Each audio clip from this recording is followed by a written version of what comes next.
Hey, it's a best and worst of 2022. Here on Locked On Flames and Locked On Ducks. Your Locked On Ducks, your daily podcast on the Anaheim Ducks, part of the Locked On Podcast Network.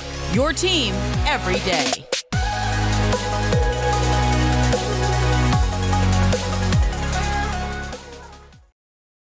I know that was Locked On Ducks, but you could put yours in there later. Anyway, hi. It's Hello. the last weekday of 2022. I'm Jason JD Hernandez. I'm going by JD Hernandez today. And over here, this side, is I'm Jess Jess Belmosto. Belmosto. Yeah. Let's do the old game show trope. So tell us a little bit about yourself, Jess. Well, JD, I host the daily Calgary Flames podcast here at the Locked On Flames Network. I am a social media manager for a local bridal and prom shop. I see the jersey in the back if you're watching on YouTube. It's always coordinated when we do crossovers, which I love. And I am the director of communication for the Premier Hockey Federation's Players Association, which is really cool. Yeah. And a little bit about myself. I have to be really careful here. Jess knows why. But I'm currently covering hockey. Yeah. Yeah. That's a perfect way to put it. That's all I can say right now. I'm Yeah. also contributing for Defend the Nest, which is the premier site for the San Diego Gulls. So if you want to read about the Gulls, and honestly, why would you this season? Because they're awful. But I've been contributing Jerseys, articles. though. I love their jerseys. But we've been contributing to that as well. So check out Defend the Nest. And I have the daily Locked On Anaheim Ducks podcast. Maybe not as daily lately for reasons which will become clear, hopefully, at the start of 2023. That's all I'm going to say. So. That's all I'm going to say. Yes. I feel kind of weird that I can't. Hopefully it'll be on our best side of the 2023 list this time next year. Which is... Ooh. You never know. Yeah. Just saying. But let's get started.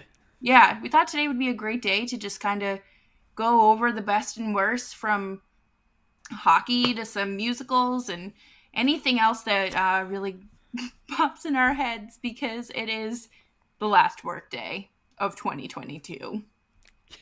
Yay. I'm sorry, I was kind of excited about that. Should I be more excited about that? No, save it. Yeah. I'll save my excitedness for when the Ducks eventually beat the Predators. Oh. Hey, that game starts now. Shh, don't tell them that. Oh. Yeah, that's going to be on. That's going to be on my right side in a short bit. So yes. If you think I look distracted, I'm not, because the game hasn't started yet. But we'll get there. So the first thing on the post note that I have here, because I'm me. You know what? Start it off, Jess. I cover a Canadian team, so I feel like I can't be too biased here. But we're gonna talk about the women's Team Canada smothering Team USA in the Olympic gold medal game.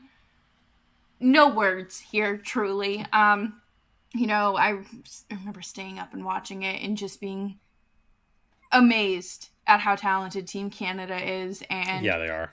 I just light years ahead of Team USA. And I don't want to dog on the talent of Team USA too much, because obviously they're a very talented group of women. But as that team gets older... I can point to something.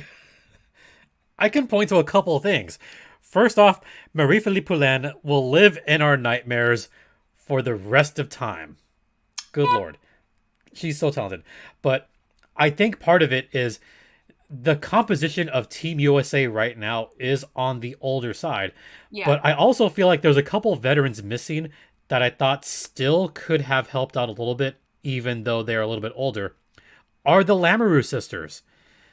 I mean, Yeah. think about the biggest subtraction between 2018 and 2022. And that's where I point to 100 out of 100 times. If it wasn't for the Lamoureux, Team USA does not win gold in 2018. Not by a long shot. You had one sister get the game tying goal to send it to extras, Yep. and you have the other sister score the shootout goal. I mean, how can you not love medal? And especially Jocelyn Lamoureux. I'm a big Jocelyn Lamoureux stan here, but Oh, yeah. not seeing her there in 2022 made me a little bit sad. And as soon as I saw the roster, I said, "Oh, I don't know if they can be Canada this time." No. Even I think, before. as Team USA grows quote unquote older, Team Canada and every other national team kind of gets younger. And, there are so many developmental problems in the Team USA, like just development camp and whatnot. So we'll see, especially with the PWHPA and a lot of the PHF players playing on national teams now. So Yeah. fingers crossed for some good hockey here. And there's always next time. I thought it was revenge, personally. I thought it was a Oh. little bit of a revenge game 100%. for what USA did to Canada in 2018. Yeah. That's what I thought. I But- wouldn't. Yeah. There's one up and coming team that I was pretty impressed with, and that's Team Finland. Yes. I thought Finland had a very strong showing. I know that there was the discussion. I actually watched a little bit of this with some of our colleagues that did a Locked on Women's Hockey. If you haven't seen that, check it out. And Erica brought up, Rachel brought up a couple good points as like other teams that are up and coming. And I said this a few months ago, and I agree that Finland is an up and coming team for women's hockey. I think if there was going to be a women's world championship, Finland would be the dark horse team. Absolutely. Just because their development has gotten so much better. Sani Hakala, for my money, is very talented. They've just got a slew of good young players. That's what's scary, is they've got a lot of up-and-coming young talent. They could win a silver or gold medal at some point, maybe even 2026, because a lot of those ladies will be in their prime. Yeah, and So that's you gotta watch out for Finland. That's fun and scary to think about. It's And scary. It's very exciting to look forward to as these national teams kind of take shape and whatnot. And I'm not excited. I'm scared. They're gonna Oh, no, come in and see. beat one of our teams. I mean, of course, but I think it's very exciting when there is that dark horse. It makes things even more challenging and entertaining. But we'll have to see. I'm going for nervous. Yeah. Yep. And I guess we'll finish off with the Challenge Cup that just concluded last week here in SoCal. Because I'd be remiss if I didn't talk about that. Team USA and Team USA had a 2-0 lead at, Yep. I can't believe it's not Staples Center, last Monday. And Canada decided that they were just going to say, F it, we're going to play and score all the goals. And they did that. It's Team 4-2. Canada, baby. Team Canada just took over that game in the second half of the game. Yeah. So I'll give props where props is due. I did like seeing that little bit of chippiness between Hillary Knight and Marie-Philippe MPP. Yeah. If you're going to go after anybody, go after her. Send her a message. Those two have to be the most recognizable faces in women's hockey, I would say. At the moment, maybe. Okay. All right. At the moment. But listen, you get the two captains going at each other. And it's just if people talk about how women's hockey isn't physical and how it's not as entertaining, I don't know if you're actually watching women's hockey because I was yelling. I was yeah. like, get her, get her. Right. And even, in the PHF games as well, which a few of the players in the SoCal series, they play in the PHF, and it's the Connecticut Whale, I will tell you, are sneaky little buggers. Yeah. I know what you want to say. Yeah. Because I feel the same way. Yeah. I know that physicality isn't always like part of the game, but it makes it, a little more entertaining. Yep. Actually, you know what? I'm going to add something to my best of column, but Ooh. We're going to get to that momentarily. Okay. Because we're not going to go there yet. All right. But I'm going to add something. This will relate to what we're talking about. Perfect. But you know what? First, we've got to give a really quick PSA. Yes. Don't we? So, We do. I guess I'll go ahead and do this. So, you're hanging out with some friends and putting back a few drinks like I have the last couple nights. I've been at home, don't worry. Get your Pedialyte. Yep. And a few becomes too many. As the evening comes to an end and people begin to head out, you call for a ride. But you think, nah, you live nearby. You can make it home okay, right? It's no big deal. I don't know. What are the odds you'll get pulled over anyway? And even so, what's the worst that could happen? Your insurance gets jacked up, you lose your license, you lose your job, you total your car, or you kill someone. That's the worst that can happen. So everyone knows about the risks of driving drunk. The results are tragic and often deadly. But that still doesn't stop everyone from getting behind the wheel while under the influence. That's why police are out there right now looking for impaired drivers on our roads, especially upcoming New Year's Eve. There's going to be a lot of impaired drivers out there. So police are going to be out there to save lives. That's why they're out there. So if you think you're okay to drive after a few glasses of champagne, think again, especially this New Year's Eve. Play it safe, plan ahead, and get a ride. It only takes one mistake to change your life or someone else's forever. Drive sober or get pulled over. See, I put my own little twist How on do you this. bounce back from that? Should we Here's keep how you- going down like that god-awful, horrendous path? Southern California, it's going to be raining all day New Year's Eve, so be safe out there, guys. Be responsible. I know I jokingly say, gamble responsibly. How about drink responsibly and drive responsibly, too? Come on, guys. Yeah, seriously. It's So- not a joke, and it's really not worth the risk. It's... Yep. Yeah. So, supersize episode. Yes. Supersize episode here on the Locked On Ducks and Flames crossover. As you can see, you can tell it's a crossover because I have two jerseys up. See, I have two jerseys. I should mention this right now to all the fans out there. I do now have all 32 teams. That's incredible. I finally did it after so many years. That's awesome. It took a while, but I got there. What were the last ones you needed? Florida, Seattle for obvious reasons, Right. because they were a new team. Haven't had much time to collect that one. What else was hard? I think those are the two hardest ones. That's because there's not really discount Panthers jerseys unless you want that stupid looking one, which I don't like. So, No. yeah, no. I get it. Yeah. Yeah. Well, But there could be a jersey that might mean more to me soon, but again, I can't talk about. Ha! Anyway, I'm teasing so much, but you are.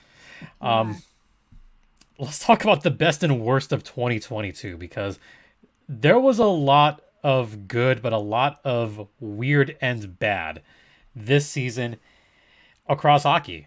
Yeah. So I want to start off with what I put as the best of 2022. And you're going to laugh at this. You ready All for right. this? Yeah. Zamboni cam during the intermissions. You know what I'm referring to, right? I do. Go ahead. I love it. I think Zamboni cams are fantastic, and everybody needs a little Zamboni love in their life because those Zamboni drivers, it's not for fun. They make good goalies. Yeah, allegedly. We've I'm seen. sorry, Steve Dangle. Oh my god. But no, like I think I it's such a little thing, right? Like showing a little love and appreciation to a Zamboni driver. Hmm. It And probably means a lot to them because and it's the kind of reason a thankless job. and the reason I say it relates is because we got to talk about the Isabel Cup and Yeah. seeing the Zamboni cam during the intermissions with that cool little music and the rainbow lighting going on. Yeah. Oh yeah, I that was was like, sick. this is strangely hypnotizing, wasn't it? Yeah. They actually started the Zamboni cam for their short stint in Lake Placid for the 2020 bubble. Oh my god, Yeah. that's how was that almost 3 years ago? That's beyond me. That's disgusting to think about. But they brought it back. But they brought it back, and I remember watching like the Twitch stream during the bubble, and everyone was like, "The Zamboni Kim, Zamboni Kim." I think his name was like John or Josh or Oh, I something, forgot. Andrew or something like that. And everyone was just hyping this man up in Herb Brooks Arena. And I'm like, I've been there. That's right down the street from me. Not really, it's like an hour with back roads. But like it's just something to be excited about. And, obviously during those times, like it wasn't much bright No. really, like it was hard to find those bright spots in life, and I think having hockey and that little thing to kind of rally around was great, and then for them to bring it back is even better.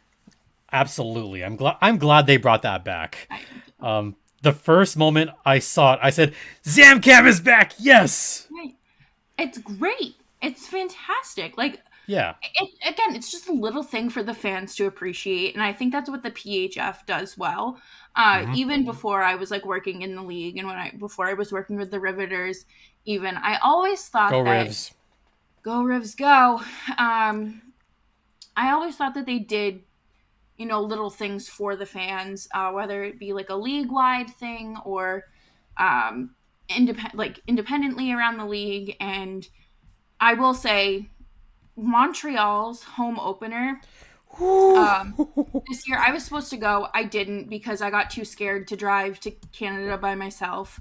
I was worried, but I watched it on ESPN Plus, and it was a sold out crowd, like 2,000 people, all the glitz and the glamour, the fire, it was sick, and they're a Yeah. really good team. So I'm very happy to Also, have a professional. their jerseys are Their amazing. jerseys are so clean. But I gotta just wrap up here. Yes. I'm gonna let you take over this because I'm still like, who the hell won the Isabel Cup this year? The Boston Pride. Yeah. Imagine that. Yeah, they are a force to be reckoned with, and I thought that game could have gone either way. The Connecticut Whale, again, another team with fantastic jerseys. I think all the jerseys in the PHF are done pretty well. Yeah. I had but- Connecticut winning that game. Dang. Yeah, it was that. Oh my god, I was so excited because I was like, listen, like they're in Tampa. This is like a neutral ground. A lot of people traveled there for it. Yeah. It was a lot of fun, and I think that for Jillian Dempsey, there's gonna have to be a discussion about her being in talks for the Hall of Fame, the Hockey Hall of Fame, once she retires, I think. Oh yeah. And there's gonna have to be a statue of her somewhere in the city of Boston. There Like probably will be. I There would put be. it There right should outside be. Warrior. Have you ever been to Warrior Ice Arena? No, I've not. It is gorgeous. I mean, obviously you can see it on ESPN Plus and whatnot, and like through Bruins practice pictures too. But like, It It looks is like a a nice venue. state of the art facility, and venue wise, it's great. It's so nice. Yeah. I love it. So that's a best on my list. Do you want to go best or worst? I'll do best. Okay. I think the What? Avs winning the Stanley Cup.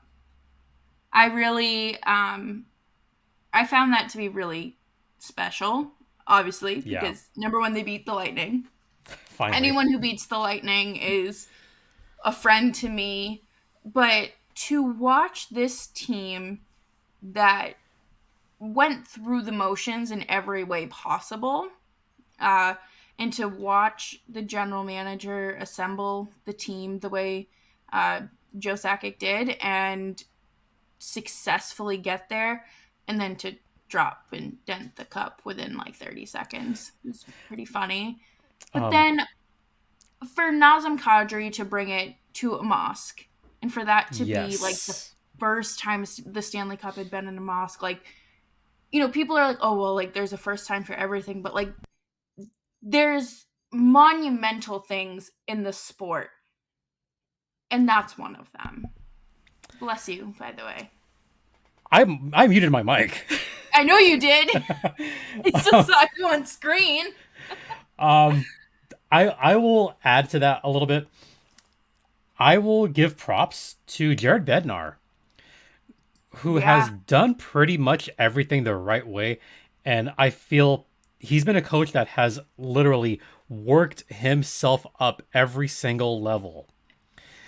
The last time I covered, not last time I covered hockey in Cleveland, can you believe that? The 2016 Calder Cup, Wow. when the Lake Erie Monsters beat the Hershey Bears in a sweep, and Jared Bednar was the coach of that Monsters team. Wow. Yeah. And he has been someone that has worked his way from juniors to the ECHL to the AHL, winning a Calder Cup, and now winning a Stanley Cup with the Avs. I love seeing stories like that where you have guys that have just put in the work and put in the time, 100%. and they find success at pretty much every level they've been in. So for me, seeing him get that validation was really cool to watch. Yeah. And I think another thing there is like, you know, you see like the same coaches rotated around, and you're like, okay, like the nepotism and whatnot in hockey, but then you have a coach like Bednar come in and he has worked his way up. It wasn't like, you know, his dad is best friends with this one and that one and, you know, put in a good word for him. He has proven himself. And, you know, it takes a special type of work ethic in person to do that and to have the determination and to want to continue and to have Yep, more drive than just to be content at this level or that level. I agree. I don't want to run too far in time, Yeah. so I'm gonna do like a best worst best sandwich. Yeah. I'm gonna start off with my worst. I mean, like, we both have the same top worst, Yeah. but we'll save that for a couple minutes. I just want to breeze through like one of the worst, one of my worsts, the banner ads. I hate them. Oh. They're so Yeah. annoying, which is why Yeah. I like watching games on NHL Network, because NHL Network games do not show the banner ads, so I prefer those. Oh, you didn't know that? No. Yeah, the NHL Network games. I think last one was Wild Stars. No banner ads. I'm like, oh, that's refreshing. Thank God. Yeah. Thank God they haven't done I that. But for the most part, they're annoying. It's time to move on from them. Yeah, hate them. Hate them. Yep. That's one of my worst.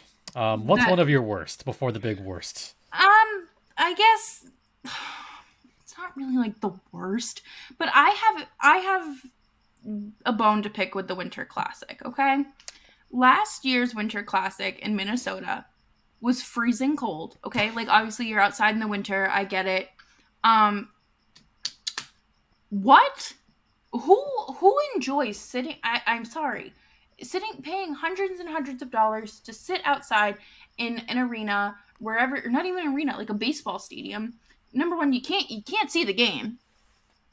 I feel like the only real, you, anyways. I feel like a football arena is really like stadium is the only good one because you're like high up all the way around. What? But you live in I've done that. California, True. so it's not negative 47 degrees. I feel like I could talk about this for 15 minutes, so I'm not. Try having an outdoor game in the rain in the Central Valley of California No. in January. Again, that all sounds miserable to me. I'm sorry. Like, It was both the best and worst experience ever. like, I get it. It's like a bucket list sort of thing for a hockey fan, but like Fenway Park is not even built for a baseball game, and you want to host a hockey game there. Host it in football stadiums. I thought the game at Notre Dame was fantastic. Gillette Stadium. Again, I sound like a homer for the Bruins because I'm talking about those ones, but those are truly the only ones I've enjoyed because it's like a stadium where it's all the way around. You're high up. You can actually see like a hockey arena. You're muted. Buffalo's is still the best one. Yeah. I mean, you got to go with the OG. Yeah. I was partial to Dodger Stadium because I happened to sit behind home plate for that one. Yeah. But yeah, I kind of see your point. Winter Classic I had as both a best and a worst. That one hit both columns for me. Yeah. For kind of the same reasons. There was another bad on your list regarding a certain former Flame, so I'll let you get to that one right now. Johnny Gaudreau leaving in free agency. I miss you. I miss your finishing touch. I miss your two-way defensiveness. Can you come back so we don't have to see Milan Lucic in the top 6 anymore? Please, I don't have $11 million to offer you, but I have beer. Hey, beer's good. Yeah. Beer's fantastic. Yeah. What's on your list? Well, I think we both have one more bad thing on our list. Yeah. And I think should we take this now? Or do we want to end with it? Because I feel like No, I want to end on a brighter note. Okay. I want to be more optimistic. So let's just hit it now. Okay. Hockey Canada. By far the worst thing in all of hockey in 2022.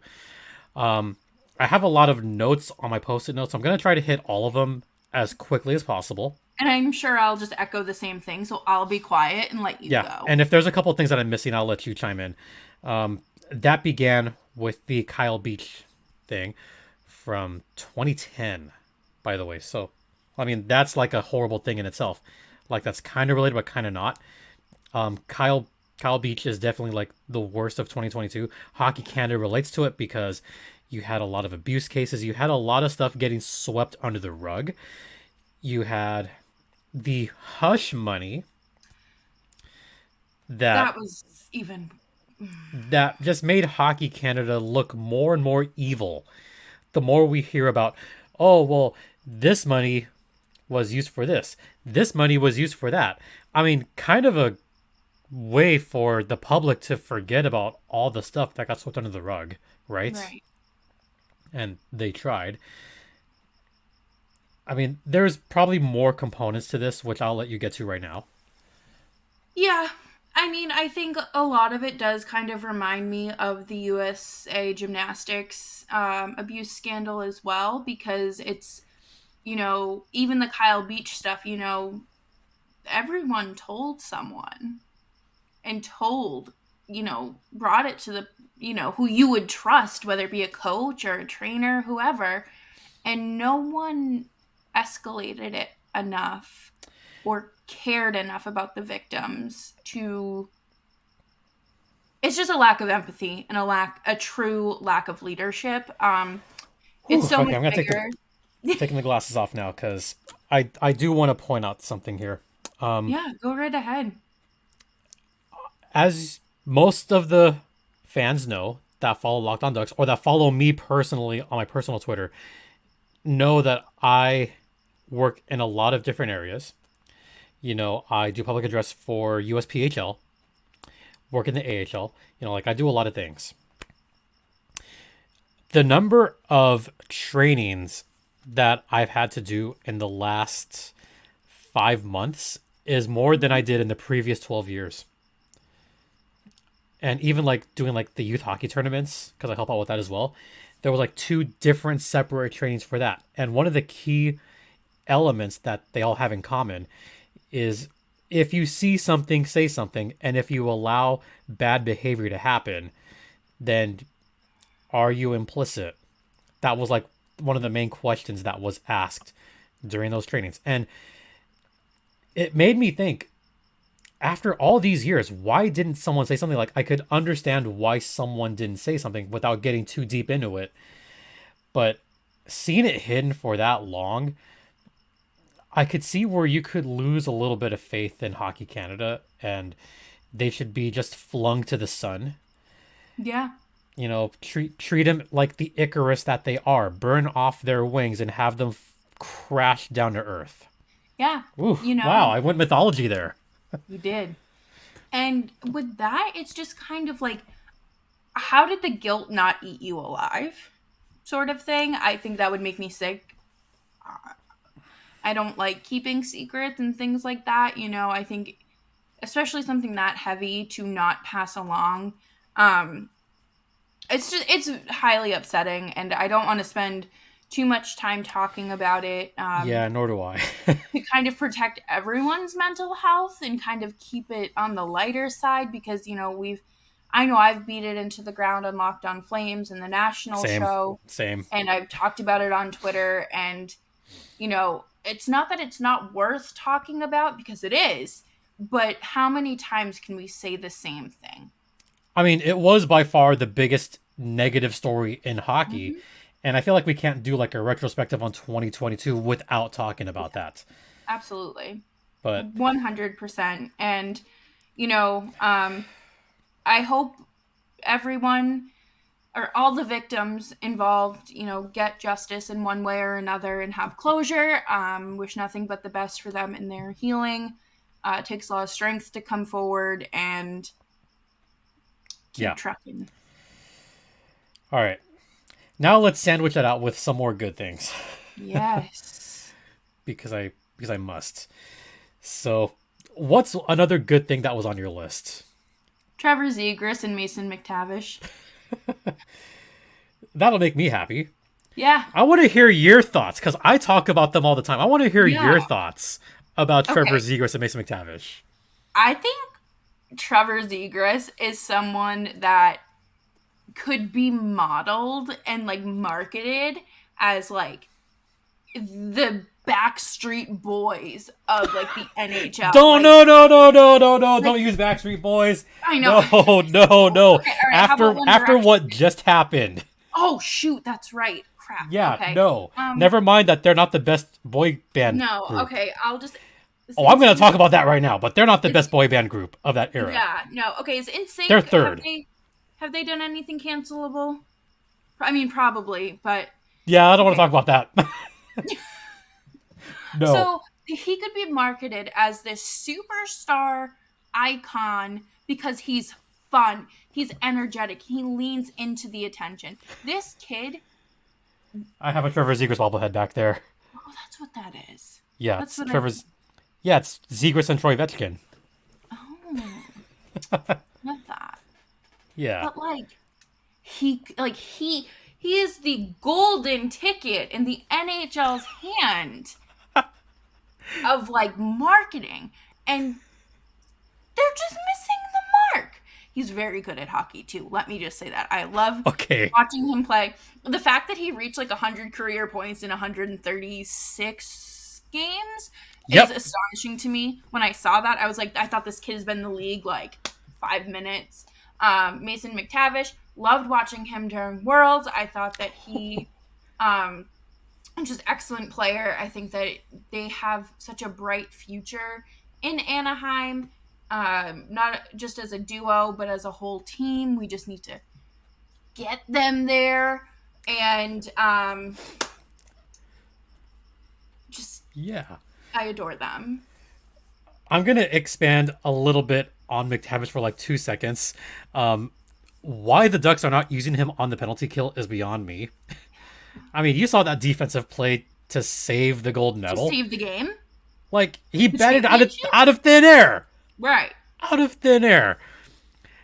I mean, Sarah Avampado and I both said some expletives when that happened. I 100%. And then they won it 2 minutes later. Right. As far as the marketability of Trevor Zegras, I mean, he's in commercials everywhere in local Ducks broadcasts. I mean, I'm watching right now because it just started. He's doing a commercial for Olive car insurance. You know, Get don't your protect bag, some of Trevor. it. Don't protect some of it. Protect all of it. I've seen that commercial a few times. That's funny. Yeah, he's in a lot of commercials. One of my favorite commercials is the one for Chell, with him and Hillary Knight, by the way. Like, hey, Chell? Yeah, let's go. But the best thing that Zegras has done so far this season is on Mighty Ducks Game Changers Season 2. I don't know if you saw the clip. No. Oh my god. That is one of the best things of 2022. I'll Is have see to look it up. Trevor Zegras, Troy Terry, and Max Jones all showing off their acting chops on the Mighty Ducks Disney Plus series. I love it. I think that's great. I think that's the perfect way to kind of integrate more pop culture Yeah. appropriateness. Quack quack. You know, Kodak Black, listen, we get it. Like, great musical performer, maybe, I don't know. But then to have him do what he did during the playoffs, in the Yep. press And if- box thing. If you're But going to yeah. use boy bands, use NSYNC. Oh, you know what? No, I'm going to write that down because I have a rant about that. So go ahead. You talk while I write. I really enjoyed the Dallas Stars series in the playoffs. I That really was fun. it was very bad for my blood pressure at the time, but I enjoyed Game 7 with the little voodoo cursing going on. I felt so bad because I messaged you going like, can we make this a best of 11 and have every game go to overtime? It was horrible. I think I almost pooped myself. I'm just kidding, not really, but I was so sick to my stomach during overtime. I thought I was gonna throw up or pass out or something, and then Gaudreau scored that goal, and I was like, "This is it, baby." Yeah. And it was it, because the next 5 games didn't happen. They still haven't played. Yeah. So Whatever there. One more that I put on my best and worst, but I thought there'd be some brevity here. The reverse retro jerseys. Yes. There's some bad ones, but there's some great ones. Yeah. My favorite's the Sharks. Really? Yes, I love that. I think that's the worst of the 3 California teams. Missed opportunity there. Yeah, I don't know. I really like them because they pay tribute to their former. Oh, the California Golden Seals? Yeah, I Okay. love history. I think paying tribute to those that came before you is great. I think that the Columbus Blue Jackets are boring, and I think Yes. the Florida Panthers one is Fire. something you would wear at a frat party. It's fire. It's good, but it's also something that I don't like. So, I don't like the Sharks reverse retros. Sarah hates them. For a very Y'all have weird COVID? reason. You have No. case. She has a good reason. Why? She feels that they missed the mark. If they were going to go reverse retro, they should have used the jerseys with the actual seal logo on it. Or what they could have done is something the Coyotes did with the Roadrunners. The Sharks could have made their own 60s geometric version of the Seals logo, but make it the Sharks. Yeah, that's true. That would have been sweet looking. Sharks eat seals. Just a fun fact. But yeah, the Kings and Ducks ones I think are chef's kiss. Personally, Yeah. those are a little bit better for my money than the Sharks one. I have to look at the Kings Reverse Retro schedule because I'm going out there in March. So hopefully they're gonna wear some nice jerseys for me. Yeah. Also give a stick tap a couple of my other favorite ones. I liked Vancouver's. I like the Johnny Canuck Yes, kind I of do retro like that look. one. That one looks really cool. RoboPen is always Always. welcome. And I even like the Screaming Eagle from the Capitals. Yeah, that's a classic. That's a classic one. The ones that are on the list as far as like the bad, Toronto, just lazy, whatever. Boring. Chicago, wordmark, Boring. boring. Detroit, wordmark, boring. So I feel like some teams for sure missed the mark, and I agree with you 1,000% on Columbus. That one's just plain icky. Blech. Boring. Didn't like it. See, I think the Bruins one is fine. I Yeah. do like Pooh Bear, and I actually really like the little zigzag things at the bottom. I think that's nice. I think that's a nice touch. Obviously, the Flames with their pedestal, I really like that. I didn't like it at first because I thought there was too much going on, but then when I saw it on the ice and not on the model, I was like, oh, Yep, that's a and I really thought you were nice. nuts for saying that. I'm glad you came around to the Flames one. Yeah, So, I enjoy that a lot. okay. We're going to end just with a little bit of brevity because we're not just hockey people. Like we're so much more than hockey people. We're also baseball people. I'm kidding. I'm kidding. Yeah. Kidding. No, listen, I am done with the Red Sox right now. Like, they are not getting a dime out of me. What is Bloom doing? Anyway, no. Okay. Gonna stop that because we're so much more than sports. We have other things that we're passionate about. And just to finish off the year just with some brevity and some fun, because why not? Oh, yeah. I wrote this down as we were going. So I have a thing with NSYNC, Backstreet Boys, and 98 Degrees. Okay? I think 98 Degrees is even a little bit better than Backstreet Boys. Just because some of their hits didn't go as high in the charts as, Backstreet's Back, whatever. Mm-hmm. I still think NSYNC is GOAT boy band. Yeah. For a weird reason. Why? I think they are better at the national anthem than the Backstreet Boys. Oh, I saw the look. Okay. One of my favorite... You know what? It's been a minute since I've listened to either rendition. But I'm sure I would agree. My favorite NSYNC anthem by far is the 2000 World Series at Shea Stadium, where at first the crowd was booing, and then they sang. And then everybody was cheering afterward, and it's mainly because of the way they use those harmonies. Ooh, like it pierces me every time I watch it. Not that Backstreet Boys don't have the harmonies, but they're not as effective as the ones NSYNC has done. I also feel like Backstreet Boys felt more contrived. Ooh, I could see that. But why do you say that? I don't know. I feel like they just didn't. It's not that they didn't mesh, because obviously they did. Right. At least in the public eye when they were performing and whatnot. I feel like there had to be two competing things. And, you were either an NSYNC or a Backstreet Boys. Or 98 Degrees. Right, or 98 Degrees. But I still remember going over to my cousin's house and we would fight over what we would listen to, if it was going to be NSYNC or Backstreet Boys. What are we choreographing our little dance to force our family to watch it this time? Like, there had to be competition. I mean, first off, how can you not like Nick Lachey from 98 Degrees? I mean, really. People forget about Nick Lachey. No. People fall asleep on him. They do. They really do. And he's got a controlled voice too.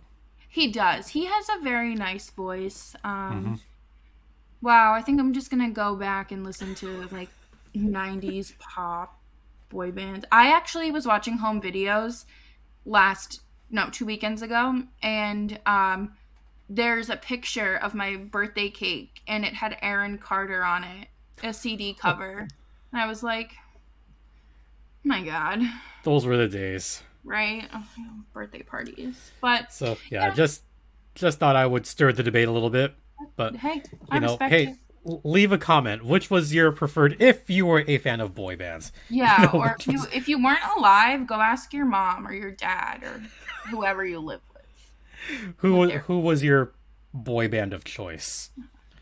Are you Team NSYNC or Team Backstreet Boys? Yeah. Just saying. And listen to the national anthems from both and see which one you like the best. But NSYNC, at the Olympics, 2002, Salt Lake City. Yes. Anyway, what else do you want to talk about? Just for the sake of fun. I think, honestly, one of my favorite parts of 2022 was the 10-minute version. Actually, no, that was 2021. The 10-minute version of All Too Well. Oh boy. And really just the re-recordings in general. But then getting Midnights and yeah. And Fighting for My Life on Ticketmaster. That changed me. That's an iconic...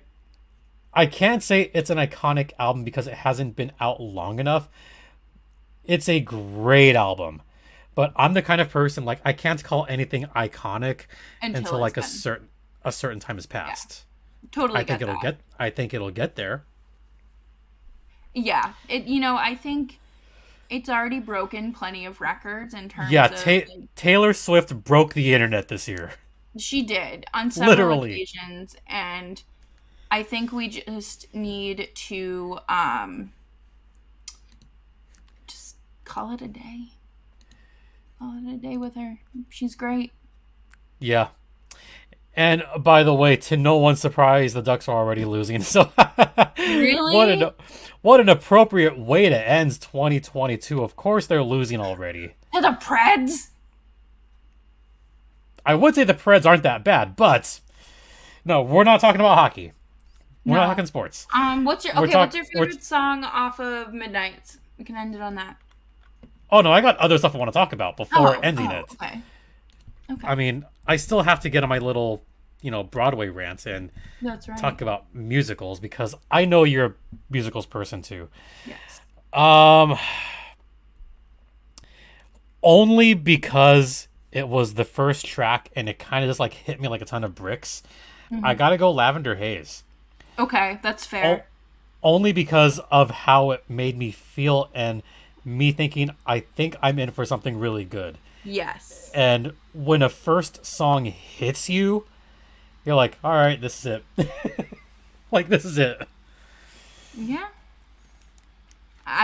Mine would be Maroon because, like, I would say Lavender Haze, but to follow it up with Maroon, I was like, okay, we're getting somewhere with this.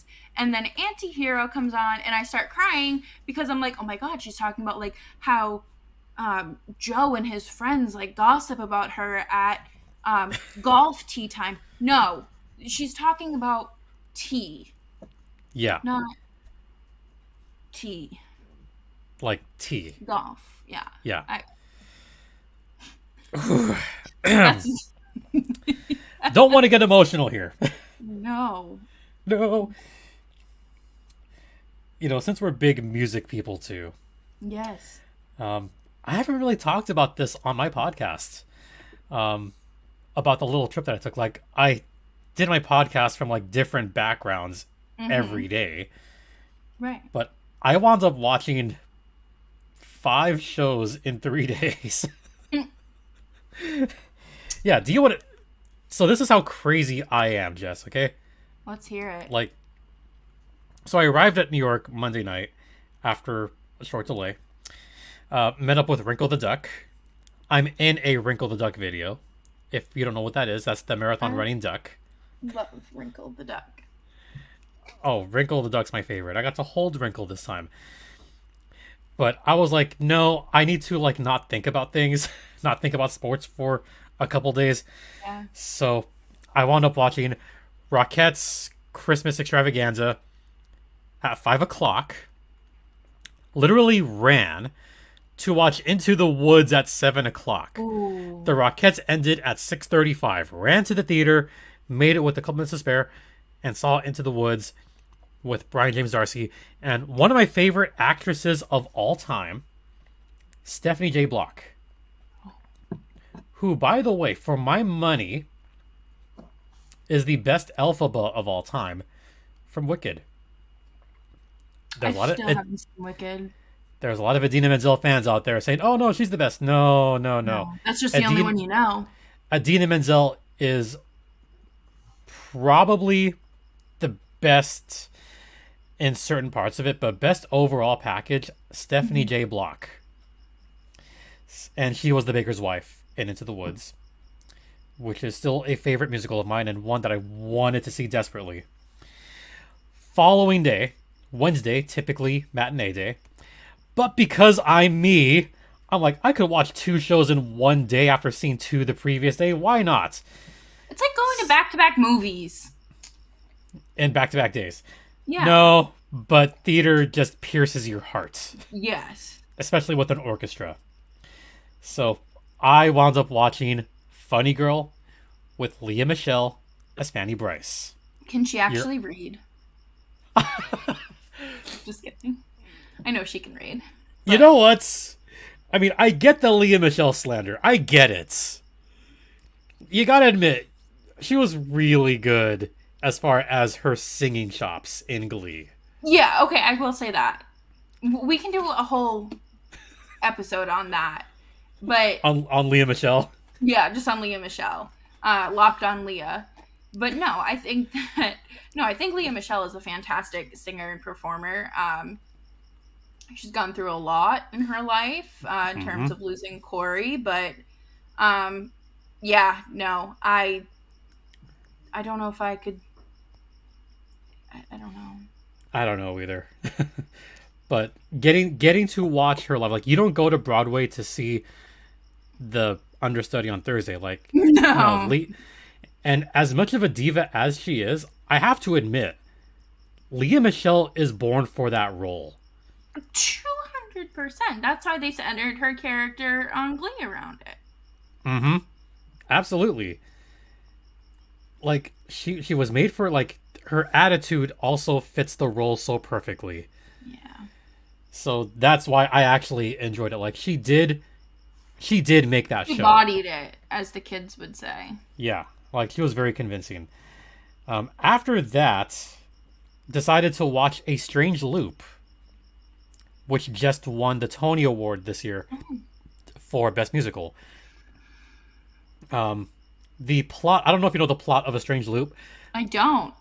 So it's a play within a play within a play, where the protagonist literally starts off by saying, like, like, black queer in New York. Yeah. And he's writing about his experience, writing about a strange loop. And it kind of like goes back and forth between like present day and when he's writing it, and his experiences going through that. Like, it is really cool as far as the structure of the storytelling. That has to be done well. It's done extremely well. I feel like that's a show that I would want to watch again, to be honest. Now that the Amtrak is running up here in the middle of nowhere, downstate, maybe I'll do that. Today, I mean, discount tickets. Yeah. You know the booth. You know the big red booth. Yep. Discount tickets. And then I wasn't done. So I was like, I need to see something that's been on my bucket list since it opened. Jackie Robinson Museum, which is extremely well done, and the New York Transit Museum, which, by the way, you've got to be a really, I'm going to like bleep myself, he's a really bleeping horrible person to be considered an enemy in 2 different museums. Robert Moses is our colleague Erica Ayala. When I told her about that, she's like, "Oh hell no! Don't get me started on Robert Moses. Oh my god. Like he's literally the worst. Oh yeah, I believe Like it. he's an enemy in two different museums for two reasons, and a lot of it boiling down to racism. Yeah, I was gonna say. Let me guess. Yeah, but two That's super cool museums. And then I had to end with a musical that had been on my bucket list, and I had to watch it. The Music Man. Ooh, okay. Do you know who's in it? No, I don't. I'm so out of the loop since COVID. So, I don't know if you're a fan of 80s sitcoms. Yeah. Remember Perfect Strangers? Yes. Mark Lynn Baker, who plays Cousin Larry, he's the mayor in The Music Man. He's a little older now, but he can still sing. He can still dance. He was very good in that role. So Mark Lynn Baker's in it. Sutton Foster plays the main female role. That name sounds super familiar too. Yeah, Sutton Foster's been in a lot of things. And the one that I was super impressed with, Hugh Jackman. Holy crap. Getting to see all three of them. That's incredible. And I woke up at like the crack of dawn to get like a rush ticket for $45 and wound up in the fourth row. So I'm like, Hugh Jackman is 10 feet away from me, right there, singing freaking Shapoopy right in front of me. I love it. It was really cool. That was one moment where I was like, dang, like these are legit stars right here. So that's for me to end my like extravaganza of watching all these shows with the Music Man was beyond amazing. That's impressive. Yeah, I mean Hugh Jackman is Harold Hill. Mwah. Whew. That was really cool. I didn't really do anything cool in 2022, I'm not gonna lie. I mean, like, I graduated college, but like to me that's not like fun and exciting. That's an accomplishment. I would like,